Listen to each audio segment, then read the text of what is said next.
Who would win in a 1v1? A Roman Legionnaire or a Spartan Hoplite?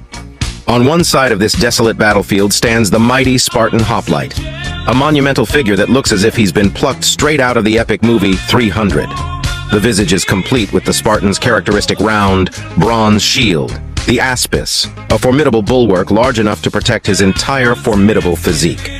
Coupled with his spear, the lethal dory, a weapon that became a harbinger of death when wielded in the famous phalanx formation, the Spartan is a terrifying sight to behold. The Spartan's brutal training regimen, the infamous agoge, is the stuff of legends. Boys barely past infancy, merely 7 years old, were molded into lethal instruments of war. The Spartans were so ruthless that they even subjected their own infants to the harshness of the wild, a cruel test of survival of the fittest. These were not mere men.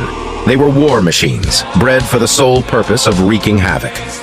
Across this sprawling field of destiny stands the formidable Roman Legionnaire, armored in the gleaming lorica segmentata, the signature banded iron armor that marked the soldiers of the late Roman army. The Legionnaire brandishes a large rectangular scutum shield, a portable fortress that can shield most of his body. Grasped firmly in his other hand is the lethal gladius, a compact sword specifically designed for the gruesome task of plunging into the guts of enemies, a swift and fatal blow. Roman legionnaires were not mere soldiers, they were professionals, men who had dedicated their entire lives to the mastery of war. Their discipline was second to none, their formations, an awe-inspiring sight to behold. These were seasoned veterans who had fought and survived in diverse battlegrounds, from the foggy shores of Britannia to the searing deserts of Egypt. The Spartan, every fiber of his being trembling with battle-fueled adrenaline, launches forward in a ferocious charge, emitting a war cry so powerful that it seems to ripple through the very fabric of the universe. The terrifying spectacle of a Spartan charging, shield front and center, spear poised to strike, could drive fear into the hearts of the bravest. The Spartan's dory clashes with the Legionnaire's scutum, a thunderous collision of steel that echoes across the battlefield. But the Roman's defense holds. It stands resolute in the face of Spartan savagery. The Roman, in stark contrast, remains a paragon of calm and control. His eyes are hardened by countless battles, reflecting the steely resolve of a seasoned warrior. He watches, patient and calculating, waiting for the Spartan to reveal an opening in his offense. He's patient, not because he lacks the will to fight, but because he knows the value of strategy. The Spartan lunges again, his shield leading the charge, his spear seeking a chink in the Roman's formidable defense. But the Legionnaire is not an easy target. His training has prepared him for this very moment. With a swift motion, he counters, thrusting his scutum forward, effectively parrying the Spartan's spear. The Spartan loses his footing, stumbling slightly, but that fleeting moment of vulnerability is all the Roman requires.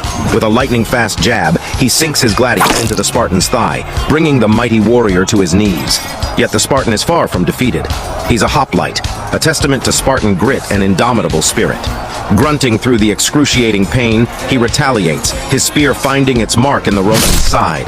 The dory punctures the Roman, causing him to stagger back, a dark stain of blood spreading on his shining armor. Now, both warriors stand injured, battered, but not broken. Their strength is tested, yet neither show signs of surrender. They are born warriors, their lives etched in the brutal dance of battle. They come together again, iron clashing against iron, neither willing to yield an inch. It is a spectacle to behold, a testament to the resilience of the human spirit in the face of adversity. A brutal ballet, a macabre waltz, a chilling demonstration of the indomitable warrior ethos. When the dust settles, it's the Roman who emerges victorious. He possesses an adaptability, a flexibility that gives him the upper hand in this one-on-one contest. The Spartan's strength lay in his formation, the phalanx, but in single combat, the Legionnaire has the edge. He lands a decisive, savage thrust to the Spartan's chest, piercing his heart. The Spartan crumbles to his knees, the once bright fire in his eyes slowly dimming.